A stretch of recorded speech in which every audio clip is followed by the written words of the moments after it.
వాహిని media ప్రేక్షకులకు నమస్కారాలండి. నా పేరు శ్రీకాంత్ రెడ్డి. నేను ప్రాణదాత ఆయుర్వేదిక్లో అనుముష్క వైద్యునిగా చేస్తున్నాను. ఈరోజు మనం మాట్లాడుకునే టాపిక్ వచ్చేసి కిడ్నీ ఫెయిల్యూర్ అంటే మూత్రపిండాల వైఫల్యం. ఇది రావడానికి ప్రధాన కారణాలు ఏంటి, దాని నివారణ మార్గాలు ఏంటో తెలుసుకుందాం. ఇది రావడానికి ప్రధాన కారణాలు నేను 3 భాగాలుగా విభజించుకోవచ్చు. అంటే ఒకటి, షుగర్ పేషెంట్స్, నియంత్రణలో లేని షుగర్ వల్ల కిడ్నీ డ్యామేజ్ అవుతుందండి. దాంతోపాటు బీపీ, బ్లడ్ ప్రెషర్, నియంత్రణలో లేని బ్లడ్ ప్రెషర్ వల్ల కిడ్నీ ఖరాబ్ అవుతుందండి. దాంతోపాటు ఒక 10% మాత్రమే తెలిసి తెలవక నొప్పుల ట్యాబ్లెట్లు, ఎవరైతే ఈ అల్లోపతి నొప్పుల ట్యాబ్లెట్ వాడతారో తెలిసి తెలవక దానివల్ల కూడా కిడ్నీలు వైఫల్యం చెందుతాయి. సో మరి దీనికి నివారణ మార్గాలు ఉన్నాయి. ఎలా గుర్తించాలంటే, కిడ్నీ 90% ఖరాబ్ అయినా ఎలాంటి సిమ్టమ్ ఇవ్వదండి. దయచేసి గుర్తించండి. ఎవరైతే షుగర్ పేషెంట్లు, బీపీ పేషెంట్లు ఉంటారో, ఇంతకుముందుకు ఈ అల్లోపతి ట్యాబ్లెట్స్ వాడిన వాళ్ళు ఉంటారో, తరచూ వాళ్ళు రక్త పరీక్ష చేయించుకోవాలండి. దాని పేరు సిరం క్రియాటిన్ అనే చిన్న రక్త పరీక్ష, 200 రూపాయలతో అయిపోతుంది. అది 0.5 నుంచి 1.5 మధ్యలో ఉంటే మన కిడ్నీలు ఆరోగ్యంగా ఉన్నట్టు.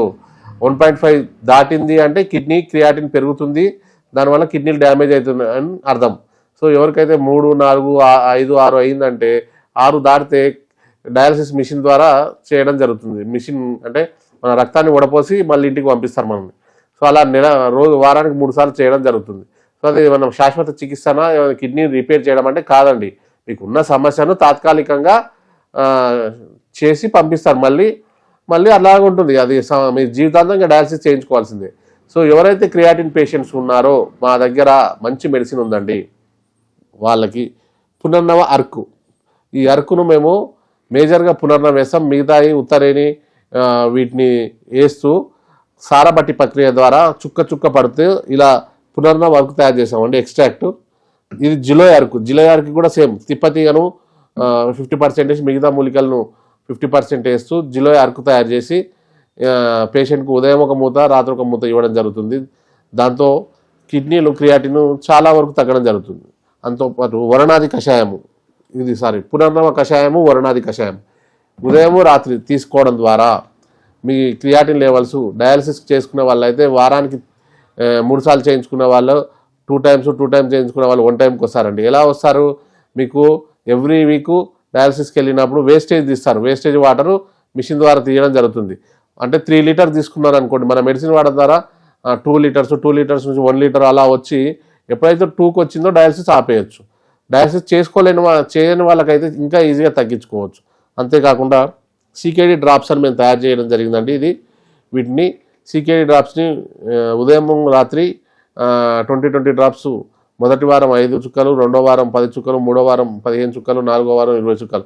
వీటి ఉదయం రాత్రి టీ గ్లాస్ కంటే తక్కువ నీళ్ళు తీసుకుని దాంట్లో వాడడం ద్వారా మన సిరం క్రియాటిన్ లెవెల్స్ తగ్గించుకోవచ్చు. దాంతోపాటు ఈ గోక్షుర గుగ్గులు, ఈ పునర్నవ గుగ్గులు, వీటిని ఉదయం ఒకటి రాత్రి వాడడం ద్వారా మన ఈజీఎఫ్ఆర్ అనేది పెరుగుతుంది, క్రియాటిన్ లెవెల్స్ అనేది తగ్గుతుంది.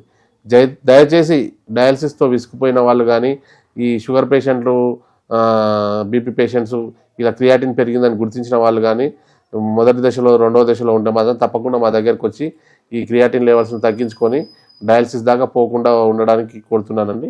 నిజంగా అలాంటి పేషెంట్స్ ఎవరైనా ఉంటే మా ప్రాణదాత ఆయుర్వేదిక్ వచ్చి మా మెడిసిన్ వాడి ఉపశమనం పొందొచ్చుగా కోరుతున్నాను. ధన్యవాదాలు.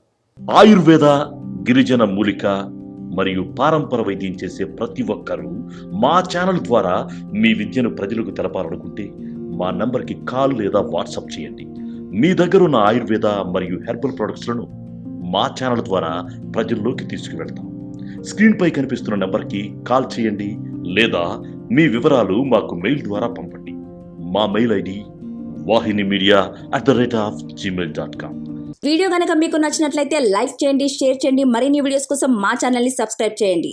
మీ అభిప్రాయాలు మాకు కామెంట్స్ రూపంలో చెప్పండి. మరిన్ని వీడియోస్ కోసం మా ఛానల్ని సబ్స్క్రైబ్ చేయండి.